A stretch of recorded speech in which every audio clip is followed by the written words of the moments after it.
რამდენად ეფექტური აღმოჩნდა მებაღეობის ხელშეწყობის პროგრამის დანერგე მომავლის პირველი ფაზა და რას პირდება მეორე ფაზა მებაღეებს. თემაზე ეკონომისტრი სტუმარია პროგრამის მენეჯერი ლევან დოლიძე. ბატონ ლევან, მოგესალმებით. მოგესალმებით. ბატონ ლევან, სოფლის მეურნეობის სამინისტროს პროგრამის დანერგე მომავალი პირველი ეტაპი უკვე დასრულებულია. რა შედეგები აჩვენა, რამდენად იყო დაინტერესება და რამდენად გაამართლა მოლოდინი? მოლოდინმა ნამდვილად გაამართლა.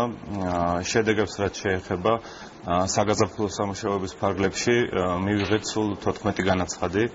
14-ვე ბენეფიციართან გაფორმდა დაფინანსების შესახებ ხელშეკრულება და აღნიშნული დაფინანსების ფარგლებში გაშენდა 89 ჰექტარი ახალი ბაღები.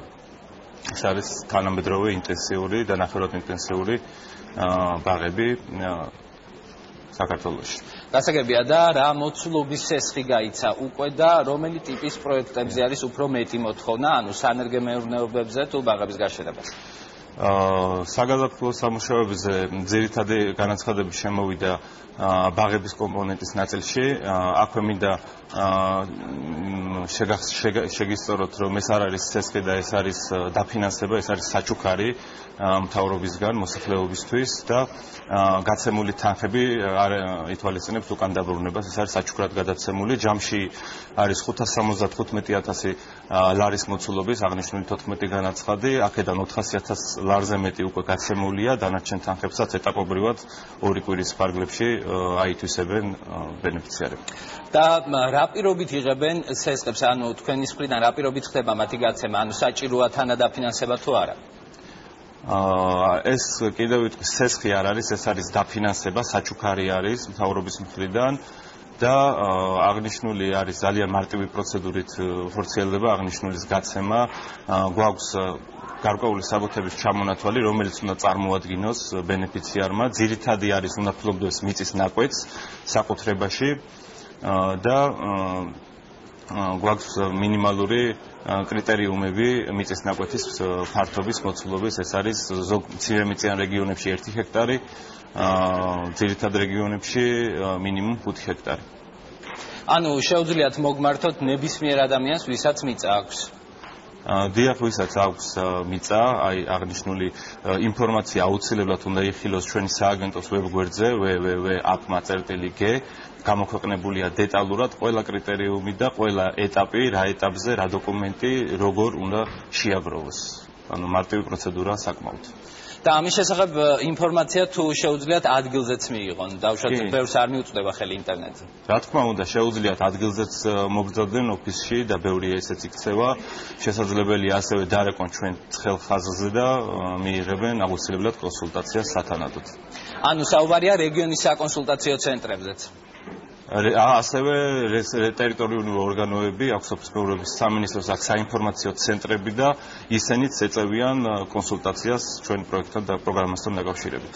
გასაგებია, ბატონ ლევან, ზოგადად IAP კრედიტის ფარგლებში გაცემულ კრედიტებში არის დისბალანსი დასავლეთ და აღმოსავლეთ საქართველოს შორის. აღმოსავლეთ საქართველოს როგორც წესი მოდის დაფინანსების ლომის წილი. ამ პროგრამის ფარგლებში რამდენად არის დაცული ბალანსი რეგიონებს შორის? ამ კუთხით შემიძლია გითხრათ, რომ პროგრამა ხელმისაწვდომი არის და თანაბარ პირობებში არის საქართველოს ყველა რეგიონი. თვითონ მონაწილეობა და აქტიურობა რეგიონის დამოკიდებული არის, რა თქმა უნდა, ადგილობრივ მოსახლეობაზე. რაც რეალობა მივიღეთ ამ საგაზაფხულო სამუშაოებიდან, ძირითადი 99% იყო შიდა ქართლიდან აქტიურობა და ერთი განაცხადი იყო გურიიდან. ამ ეტაპისთვის ეს არის, თუმცა იმედი მაქვს, რომ საშემოდგომოდ უფრო გააქტიურდებიან და გაასმაგებული იქნება მოთხოვნა სხვა რეგიონებიდანაც. ბატონ ლევან, თუ მიმდინარეობს მონიტორინგი უკვე დაწყებულ პროექტებზე და გაშენებულ ბაღებზე? დიახ, რა თქმა უნდა, მონიტორინგს ითვალისწინებს აღნიშნული პროგრამა და აუცილებლად ჩვენ სააგენტოს წარმომადგენლები განახორციელებენ ადგილზე ვიზიტებს და საერთოდ ნახავენ, რამდენად შესრულდა ის ყველა პირობა, რაც ხელშეკრულებით არის გათვალისწინებული. გასაგებია, რას გულისხმობს თქვენი პროექტის ახალი ეტაპი? ანუ ხომ არ შეიცვლება დაფინანსების პროცესი ან მექანიზმი და როგორ იქნება ის? დაფინანსების პროცესი და მექანიზმი სავარაუდოდ არ შეიცვლება, რადგანაც კიდევ ერთხელ დავაკონკრეტებ, რომ ძალიან მარტივი არის, თუმცა გარკვეული ცვლილებები ერთხელ უკვე შევიტანეთ 8 აპრილისთვის ამ წლის ჩვენ პროგრამაში მოქალაქეთა მოთხოვნიდან გამომდინარე და გვეგმავთ კიდე რაღაც გარკვეული ცვლილებების შეტანა, რათა უფრო ხელმისაწვდომი გავხადოთ მოსახლეობისთვის და აღნიშნული აუცილებლად აგვისტოს ბოლომდე განხორციელებული იქნება და გამოქვეყნებული ჩვენს ვებგვერდზე ასეთი ცვლილებები თუ განხორციელდება.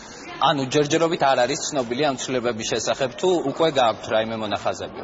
გარკვეული მონახაზები მაქვს, თუმცა ამ ეტაპისთვის თავს შევიკავებ, რადგან ეს ჯერ დამტკიცებული და განხილული არ არის.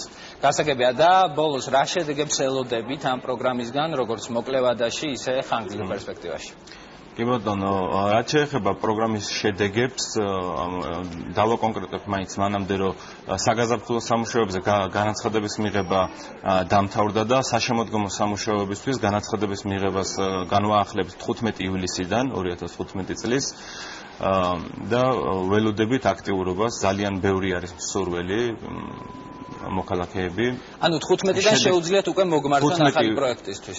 15 ივლისიდან შეუძლიათ, ეს აგროვადებიდან გამომდინარე არის და 15 ივლისიდან შეუძლიათ საშემოდგომო სამუშაოებისთვის განაცხადები შემოიტანონ მსურველებმა. რაც შეეხება შედეგებს, პროექტის ბიუჯეტი არის 15 მილიონი ლარი და პროგრამის ფარგლებში მოლოდინი გვაქვს, რომ გავაშენებთ ახალ 1000-1200 ჰექტარ ინტენსიური და ნახევრად ინტენსიური თანამედროვე ტიპის ბაღებს და 30-დან 40-მდე ახალ სანერგე მეურნეობას. და ბატონ ლევან, შედეგებს რამდენ წელიწადში შეიძლება ველოდოთ?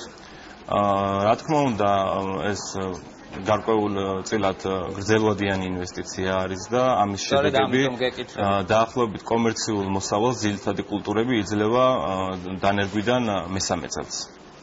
ანუ 3 წელიწადში. და გასაღების ბაზები თუ არის უკვე შერჩეული, სად შეიძლება ეს ყველაფერი გავიდეს? გასაღების ბაზარი რეალურად ამის პოტენციალი ადგილობრივ ბაზარსაც გააჩნია, რადგან ბევრი კულტურის იმპორტი ხდება დღეს საზღვარგარეთიდან და ასევე აუცილებლად ესე ვთქვათ ამ პერიოდში საკმაოდ დიდი დრო არის 3 წელი ამ პერიოდის განმავლობაში თუ ამის საჭიროება გახდა გარკვეული ხელშესაწყობი პროგრამებიც განხორციელდება ჩვენი სააგენტოს. ძალიან დიდი მადლობა ლევან დოლიძე, პროგრამის მენეჯერი იყო ეკონომეტრის დღევანდელი სტუმარი.